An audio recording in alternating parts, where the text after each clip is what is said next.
what we call public opinion was just a manufactured narrative that makes it easier to convince people that if their views are different, then there's something wrong with that, or there's something wrong with them. Spending is a tax. As soon as the government spends money, eventually it's a tax. Sometimes we put a direct tax on the people, sometimes we borrow the money, and sometimes we print the money. Freedom and the dignity of the individual have been more available and assured here than in any other place on earth. The Patrick Riggins Show. And now your host, Patrick Riggins. Good Saturday afternoon. There we go. Once again, you have made it to the 1 hour of logic and sanity in an increasingly insane and illogical world. This is where we ask the question, are you ready to be enlightened? Are you ready to have your eyes opened? And probably most importantly, are you ready to take on the responsibility of living in a truly free society? We are here on the radio station helping to make a difference, helping us with our goal to inform and enlighten. That station would be News Talk 98.7 WOKI here in warm, scenic, and sunny Knoxville, Tennessee. The network on which the Patrick Riggins Show resides is none other than the Light for Libertarianism here in the United States, the Libertarian Lighthouse Radio Network, steadily expanding its reach across the country and soon across the globe, working to guide the lost ships at sea into the safe harbor of freedom and liberty for everyone, not just Americans, but all human beings, because we believe all humans are created with unalienable rights. So we profess that anyway. And almost equally important question, though, is are you ready to help convert your friends, your neighbors, your coworkers over to this way of thinking? If you aren't, then we aren't going to win this battle for our country. Too many people are lured into the siren song of governmental security, government aid, letting the government provide everything you need for you, all at the expense of your fellow taxpayers, of course. You know, I have a question for all you people taking that government money. I don't think this applies to a whole lot of people listening to this show, but just in case, I want to give you something to think about. And you regular listeners, you can think about this as well. All you people living off government, and this is specifically directed at everyone who has grown up living off welfare, and now that you've moved out of your family home, you're on it yourself, or even if you didn't grow up on it but are on it now. The question I'd like to ask you is, or questions, I guess, what are you bringing to the table? What are you bringing to the American table? Why should the taxpayers of this country provide you with money? Are you so vain as to suggest that we should be so happy you are here living in this country? You are so wonderful as to grace our country with your presence. We should pay you for the privilege. You living within our borders is so important to us that we should pay all of your expenses, or a large part of them, just for doing so? I'll ask the question again so you can think long and hard about it. What are you doing for this country? Are you helping pick up the trash? Are you mowing the lawn in the city parks? Are you doing anything that justifies the check you are receiving every month? I mean, other than being alive and breathing. How are you earning the money that we are paying you? What are you doing in this country that is so special that you feel you deserve the monthly check you receive from the government? The truth of the matter is, you don't deserve the money you're receiving. You aren't doing anything for it. You aren't helping the community. You're not doing anything other than being alive, and that isn't a good enough reason. Not in my book. Not a good enough reason to provide you with a living. In all reality, there really isn't a good enough reason for the government to take money from one citizen and give it to another in the form of charity. There's no reason at all. I don't care what you've done for this country. I've covered this fact on the show before. Check the show archives, youtube.com/Patrick Riggins Show. None of your desires your wants, even your needs are great enough to overrule my individual rights. And one of those key rights is to keep the fruits of my labor, to not have them confiscated at the point of a gun and given to another for the purposes of charity. Now, this isn't a popular concept in America today, that a citizen doesn't have a claim to another citizen's money, that somehow you aren't owed a living by virtue of the fact that you live in this country, but you aren't. I gave this example back when I had my previous radio show, but I'll give it again for the benefit of those who haven't heard it. And with the success of this radio show and the subsequent growth of the listening audience, a lot of people aren't familiar with it. So anyway, here it is. Let's say I'm standing in line at the grocery store and the lady in front of me doesn't have enough money to pay for her groceries. Now, she's exactly $10 short. Standing behind her and seeing this dilemma, I decide, hey, I'm going to do something about it. So I leave my basket, I go out in the parking lot, and I ask 10 people if they will give me just $1 each to help this lady out. Amazingly, each person gives me that $1. Now I can go back into the store, give it to the lady so she can pay her bill. And that's an example of private charity. Let's see how this works from a government perspective. Same situation, but this time I'm the government. Same situation, she's short $10. I leave my basket, I go out the door, first person I see, I pull out a gun and demand they give me $10 to help pay for this lady's groceries. This person says, hey, I've only got $3 in my pocket. I said, hey, that's fine. I'll take your wristwatch and I'll make up the difference. Now, this person, of course, says, hey, this watch is worth over $200. And I tell them, hey, no matter, I'll give them the difference of whatever I can get for it. After all, I've got the gun. How much are they going to argue? Besides, if they protest too much, I'll just throw them in jail. So now I stand in front of the store offering to sell this guy's watch for whatever I can get, as long as it's at least $7. The difference between the $10 I need and the $3 this unlucky person had on them. After a few minutes, I get an offer. Someone comes up and says, hey, I'll give you $10 for that watch. So I sell it to him, the $200 watch. And I give the $3 difference, since I got $10 for it, I give the $3 difference to the person I took the watch from for their $200 watch, because now all I needed was the $3. So I go back inside and help the lady pay her grocery bill. Oh, wait a minute, I got that wrong. I get $7 for it. So it's $4 more than I thought. So he really lucked out there on a $200 watch. So I take that inside, pay her grocery bill with the money I put together. That's what happens in America today. In the first instance, I asked people for money, and they willingly gave it to me so we could help this lady. You know, she was short the money. I went out, got some people together. We got the money together, gave it to her, got her taken care of. In the second example, I operated like the government to do the exact same goal, get this lady's grocery bill paid. The only difference is, and this is simplistic, of course, but the only difference being, if I operated as a private citizen in the second example, if I walked out and demanded money from someone at the point of a gun, I would be arrested for armed robbery. But since I'm the government, hey, I'm exempted from those types of things. So do you get a little bit better understanding of how the government taking money from one citizen at the point of a gun and giving it to another in the form of charity is wrong? Can you see how this is a violent crime in the disguise of charity and good works? Oh, Patrick, you say you're being crazy. You're blowing that all out of proportion. Am I? Isn't it really the same thing?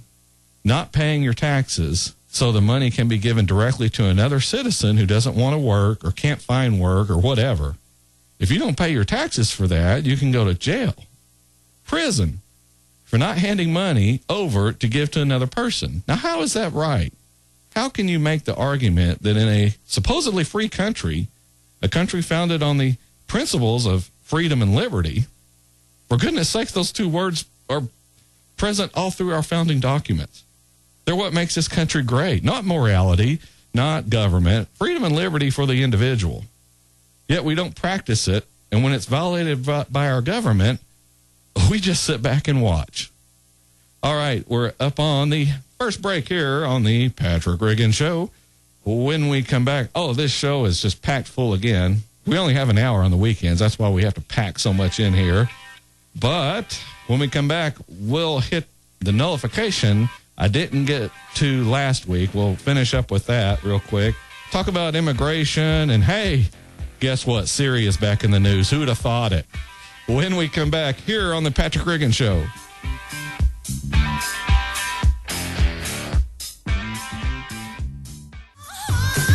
To be real. All right. Welcome back to the Patrick Riggin Show.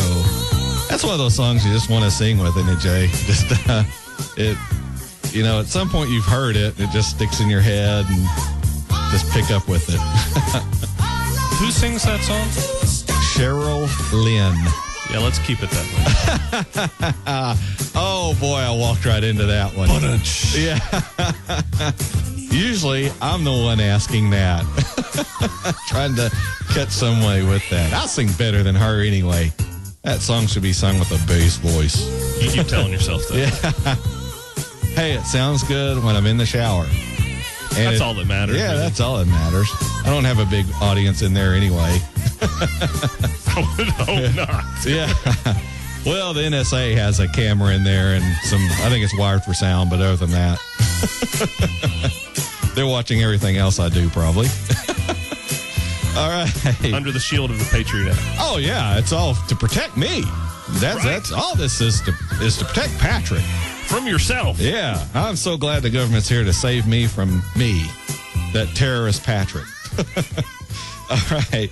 This segment, well, I want to pick up a little bit where I left off last week with this issue called nullification. And the reason behind this is, as I explained last week, a lot of people, and I mean a lot of people, are getting real mad and frustrated with this government. Now, both sides of the aisle are defending all of this spying, all of these rampant violations of the Constitution. Of course, they're saying it's legal. Both sides, Republicans and Democrats, they're saying that all of this is it's perfectly okay. The government basically monitoring your every move. That's fine with them. See nothing wrong with it at all.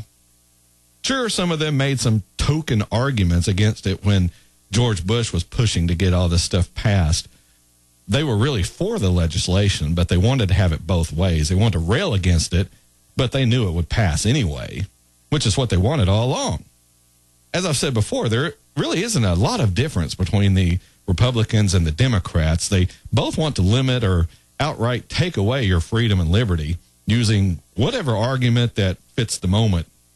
Just, for instance, this week, just look at Marco Rubio jumping back and forth, one side to the other. I mean, did you see the story where he said that surveillance is here to stay? He doesn't have any problem with the NSA, and he's the Republican golden boy. You know he's Hispanic, too, don't you? I know the Republicans like to point that out as much as they can, and I like helping them out from time to time, so don't forget Marco Rubio. He's Hispanic. So all you brain-dead Hispanics will vote for him because apparently you'll do that without considering the issues. I mean, come on, what else are we supposed to think when he's portrayed this way? He's Hispanic. Therefore, the Hispanics will vote for him because he's one of theirs. How much more racist can you be to think like that? You know, if I was a Hispanic, this would offend me to no end. But anyway, here's the news article about Senator Rubio right here. It's Tampa Bay Times, and he's quoted as saying, "The threat that we face, largely radical political Islamists, is probably a threat that is going to exist for the rest of our lifetimes. It's just the reality. We have to deal with it." That's what he told reporters. He also went on to say, "The world changed after 9/11, and it changed after Boston. It's just a struggle to try to balance our deeply held convictions of privacy and freedoms and liberties with our need to provide for national security." So there you go. If you checked our Facebook page at facebook.com/Patrick Riggin Show, you saw this story posted the day it came out this week, along with a nice little note from me about it. But the article goes on to say, Rubio said the programs are part of an intense congressional oversight and something that Congress members are aware of. They get to review from time to time and see how it's being applied. Now, President Barack Obama also insisted on Friday that every member of Congress has been briefed on the programs. These are programs that have been authored by large bipartisan majorities repeatedly since 2006. He also said, your duly elected representatives have consistently been informed. So this is just Rubio and Obama. Republican Senator Lindsey Graham, Democrat Senator Dianne Feinstein, Republican House Representative Mike Rogers, and even more from both sides are defending all of this spying. Now, what can we take from all of this? President Obama and Senator Rubio are both stating that Congress has been kept in the loop, that the White House has been kept in the loop. So all of these people knew this was going on, and it didn't make them wonder if it was maybe violating the rights of the American citizens? Are they this stupid? Does any of this not sound an alarm bell in their collective heads? If not, then one of two things is occurring. Either these people see nothing wrong with the government wholesale spying on American citizens, or they're too stupid to understand what's going on. I would think either one would be grounds for removal from office. At the very least, removing everyone from Congress at the next election who voted for these types of unconstitutional pieces of legislation. But getting back to my point, don't worry, I didn't forget. Even if I did forget, the government gives me more than enough material to talk about the rest of this week. But getting back to the nullification. Oh, real quick before we get to that nullification. Speaking of violating the Constitution being legal, let me play this one quick clip from Judge Andrew Napolitano. Now, if his voice sounds familiar, it's because he is the first voice you hear at the opening of the show each week. The judge was on Lou Dobbs' show, and this is what he had to say about government saying it is legal to violate the Constitution. Because the Congress thinks it can write any law and regulate any behavior and tax any event, in Congress's mind, whatever it says is legal is legal. But because the Constitution restrains the Congress, because the Constitution prohibits a search warrant for 113 million Americans when they're looking for 2 or 3, it's unconstitutional. So what the government has done is legal because the Patriot Act authorizes it, but profoundly unconstitutional because the Congress has attempted to disregard the Constitution. Exactly right. It is legal, but not constitutional, and the Constitution trumps all of that. Congressional representatives take an oath to uphold the Constitution. So do they violate their oaths when they vote for unconstitutional laws? Yes, they do. But I got off track again with all these revelations.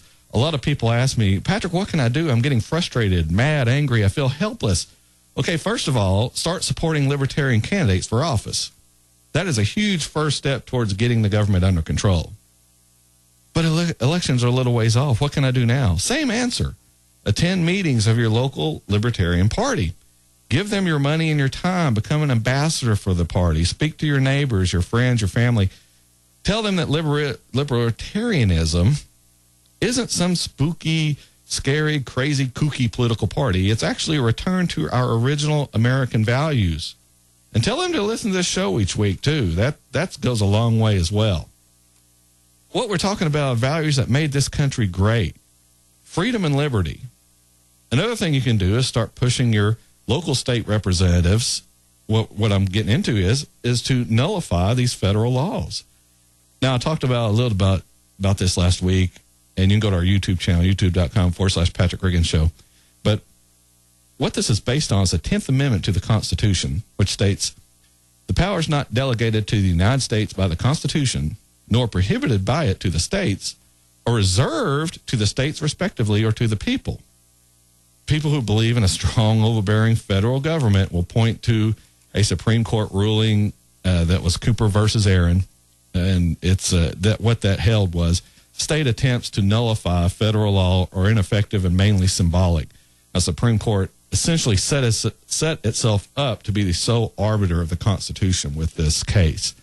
Now, this is in direct opposition to what the founders and the Constitution had intended. Thomas Jefferson wrote in the Kentucky Resolution of 1798, and you can Google that, Kentucky Resolution of 1798, to get the whole story behind that. But what he wrote was, the several states composing the United States of America are not united on the principle of unlimited submission to their general government.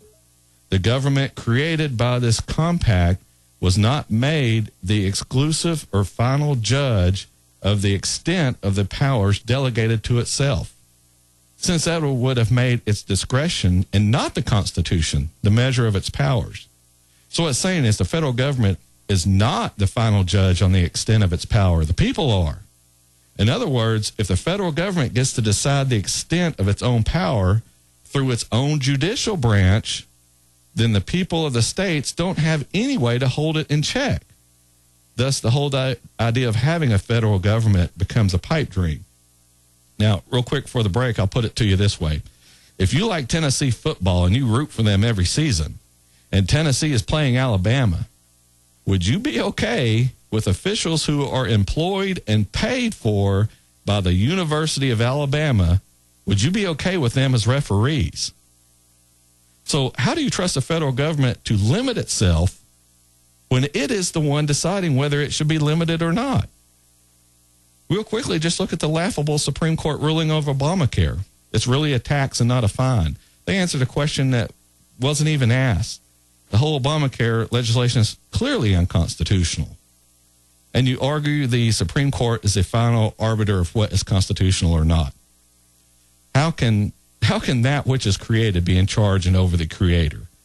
The people created the federal government, the Supreme Court. So how can it be the final voice in the decision on what is constitutional? It can't. Ultimately, that is up to the creators of the Constitution, the people of this country, the people who gave birth to the state government and to the federal government. All right, we're up on the bottom of the hour already here on the Patrick Riggin Show, and we still haven't gotten to everything. But when we come back, we may hit this a little bit, and we'll go hit on immigration in Syria before we're out of time for this hour. Join us again in a couple of minutes here on the Patrick Riggin Show with, hey, guess who? Me, Patrick Riggins. We'll be back.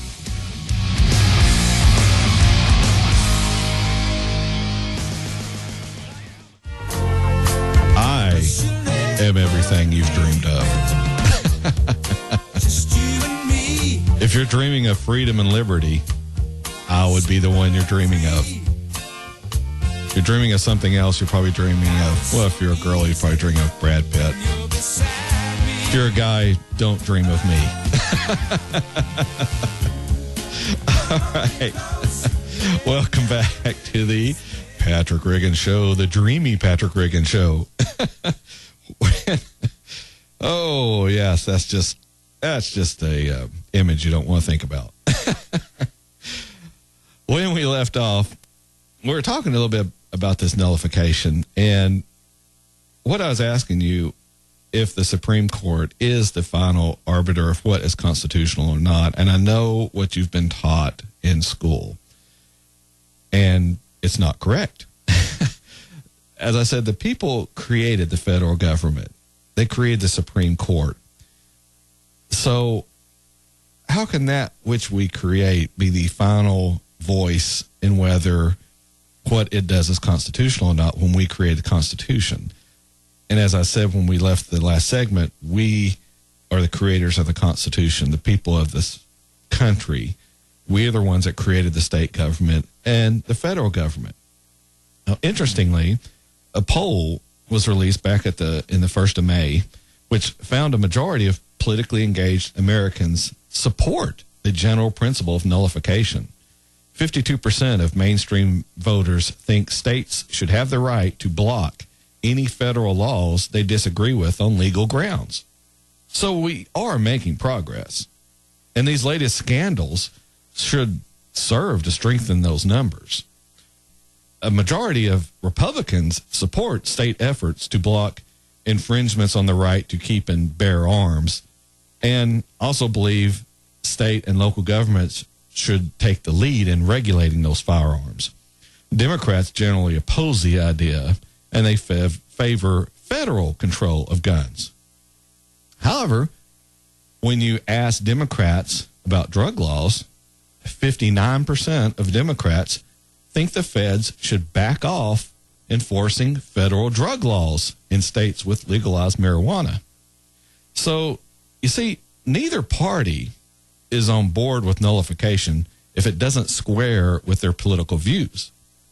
That's why we have to educate as many people as we can on the ideas of libertarianism, of the original American ideals. Because these people are all too bound up in party loyalty and politics to realize they're being used to promote their particular side's agenda, which isn't the free American one. Now look at the numbers. Obviously, these people instinctively know the federal government shouldn't be sticking its nose into everyone's business.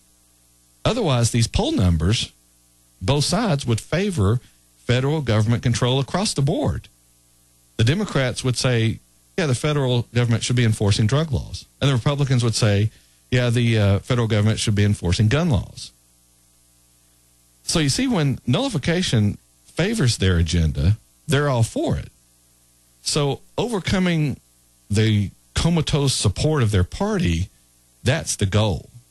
And that's our goal here on the Patrick Riggin Show.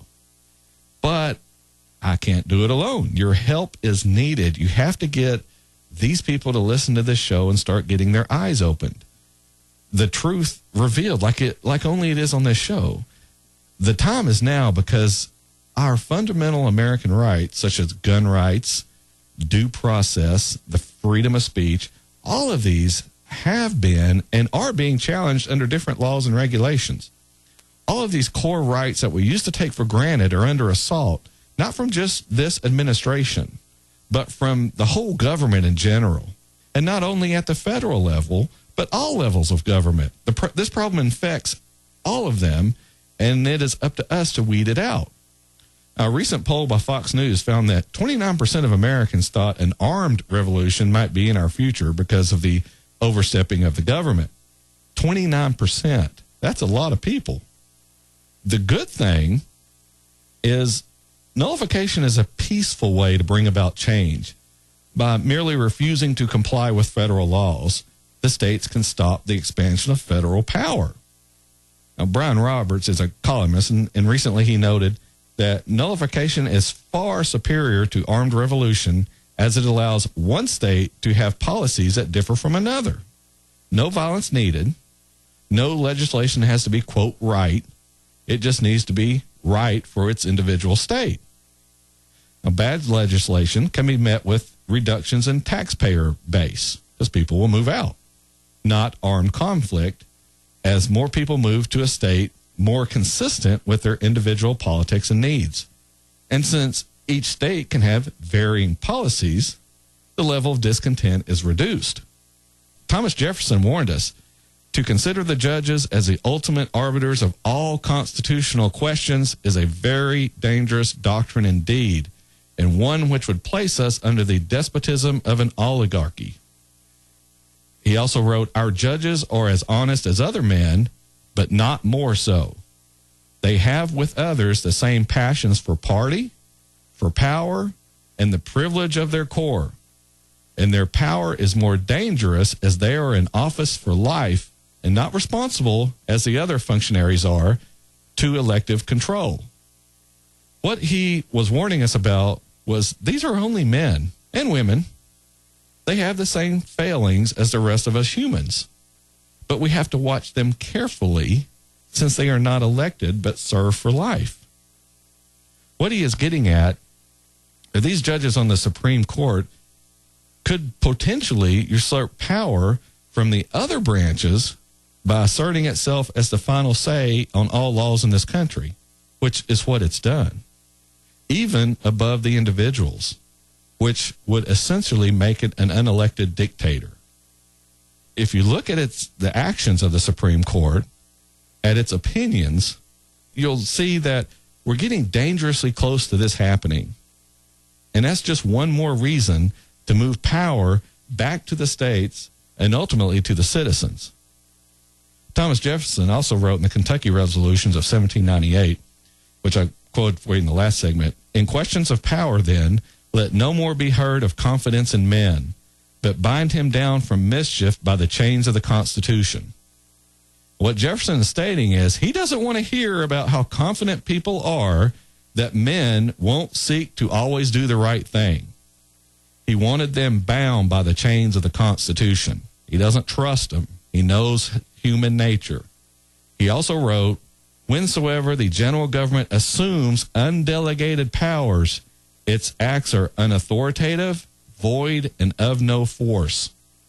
He also stated that nullification is the rightful remedy when the federal government seeks to extend its influence beyond the limitations of the Constitution.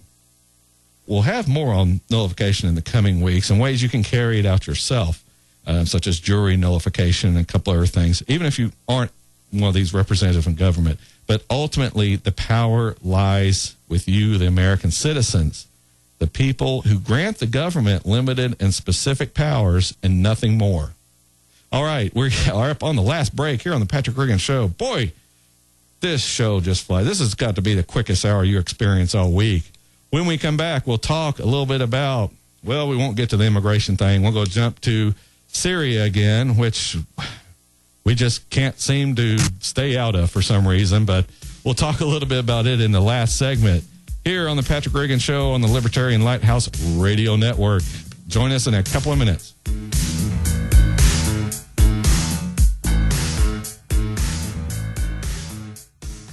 All right. Welcome back to the Patrick Riggin Show.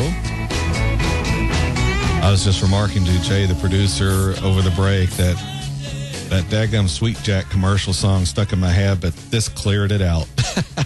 That's a good song to clear out all of the cobwebs in your head.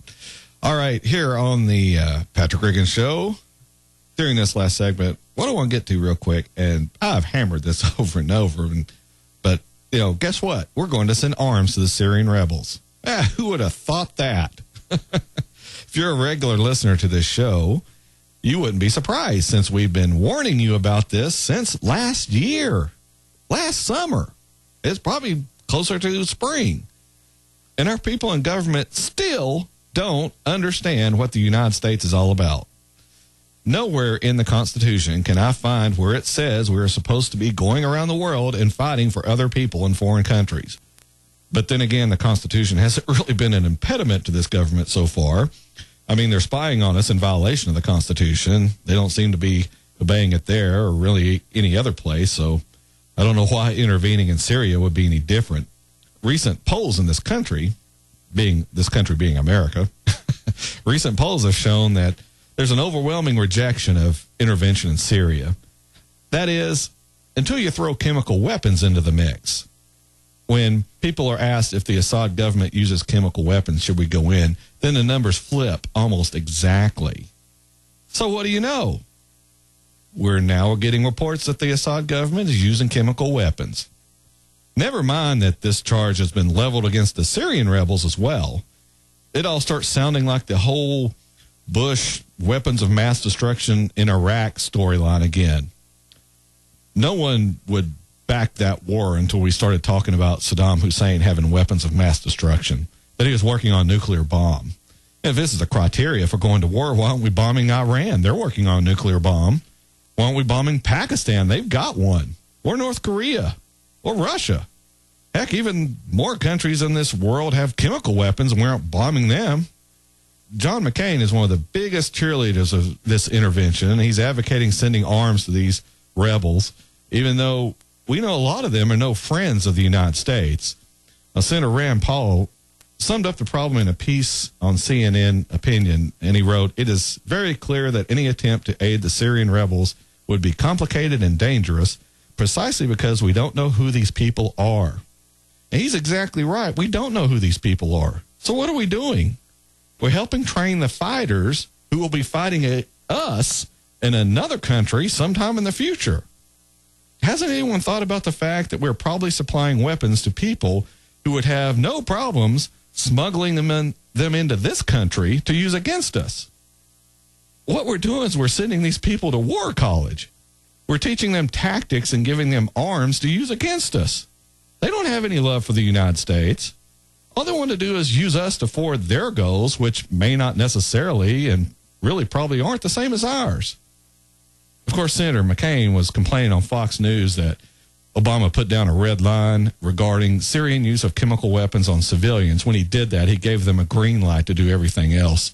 He also said for us to sit by and watch these people being massacred, raped, tortured is in the most terrible fashion. Meanwhile, the Russians are all in, Hezbollah is all in, and we're talking about giving them light weapons. He says that's insane. And there it is. John McCain is mad that we're giving all these people all we're doing is giving these people light weapons when the Russians are shipping in the big guns. It's Vietnam all over again. You'd think being a POW from that war would make him stop and think about all this for a minute. But nope, it's all about fighting those dang Russians again. We have to keep them in check. If they're in a war, then John McCain wants us to be there as well. Here's a little bit of breaking news for old man McCain. Hey, we won the Cold War. Freedom and liberty will win every time if given the chance. But in order for freedom and liberty to prevail, we have to be able to demonstrate it to the rest of the world. Give them something to shoot for. Give their people a goal. But with all of these recent scandals, what country would want to emulate us? What foreigner would want to come here? A government spying on its population? Heck, I already have that in my country. Why in the world would I want to try to get to America where they're doing the same thing my country is doing to me now? Well, Patrick, what about what Senator McCain said? They're killing and raping people. We have to help them. You know, there are videos of the Syrian rebels executing Assad supporters that they've captured. They're so proud of it, they've videotaped it and posted it on YouTube. And neither side of this are angels. We don't need to be sticking our nose into something that doesn't concern us. McCain, Obama, all these people want to go fight for the Syrian rebels. Go ahead. No one's stopping you. Go hop a plane to Israel or Jordan, cross the border, link up with the rebels, and fight the Assad government all you want. If you feel that strongly about it, then feel free to go do it. Stop sending our people over there to die for people who don't care. All right. We're on the end of the Patrick Riggins Show here on News Talk 98.7 WOKI. If you want to catch us on the internet, facebook.com/Patrick Riggins Show. Also, youtube.com/Patrick Riggins Show. And you can also drop us a card or letter here at WOKI Studios, Old Keys and Pike in Knoxville, Tennessee. Thank you for listening again this week. Be sure and join me next Saturday afternoon at 4, where we'll be fighting for freedom, liberty, and the restoration of the Constitution. Thanks for listening, and join me again next week, 4 o'clock Saturday afternoon. We'll see you then. Join us again next week for a solid dose of truth on the Patrick Riggins Show.